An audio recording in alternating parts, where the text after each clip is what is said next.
আমাদের আসিফ নজরুল স্যার একটা মামলার বিচার করেনি।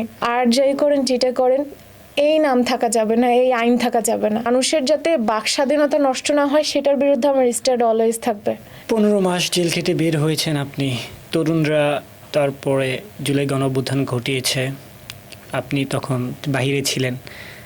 এই যে স্বাধীনতা ছিনিয়ে এনেছে, তারপর কি মনে হয়েছে আপনার কাছে? স্বাধীনতা ভাইয়া ছিনিয়ে আনার থেকে রক্ষা করা কঠিন একটা কথা আছে। আমরা অনেক এক্সপেকটেশন নিয়ে একটা স্বাধীন দেশ পেয়েছিলাম, কিন্তু পরবর্তী যে কার্যক্রমগুলো একদম আশা হতো। ইন্টারিম পুরো 1.5 বছর থাকলো, আমাদের আসিফ নজরুল স্যার একটা মামলার বিচার করেনি। আমরা এই ডিজিটাল নিরাপত্তা আইন থেকে 4টা দাবি তুলেছি। একটা দাবি শুধু আইন বাতিল করেছে, কিন্তু আমাদের যেই 4টা দাবি ছিল যে যারা মিথ্যা মামলায় আমাদেরকে গ্রেফতার করেছে তাদের বিচার করা, আমাদের ক্ষতিপূরণের ব্যবস্থা করা, এরকম কিছুই হয়নি।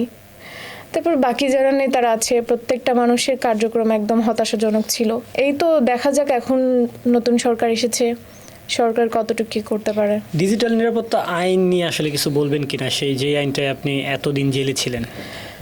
আমাকে যখন আসিফ নজরুল সকল মানে সবাইকে লয়ারদেরকে বা বাকিদেরকে নিয়ে প্লাস আমাকে, আসিফ নজরুল ছিল, নাহিদ ইসলাম ছিল, আমাকে একটা প্রোগ্রামে নেওয়ার পর আমাকে নিয়ে এই প্রোগ্রামটা কথা বলা শুরু করা, তখন আমি বলেছি যে স্যার আর যাই করেন যেটা করেন এই নাম থাকা যাবে না, এই আইন থাকা যাবে না। যতদিন পর্যন্ত এই আইন থাকবে, এই নাম থাকবে, আমার ভিতরে ভয় থাকবে।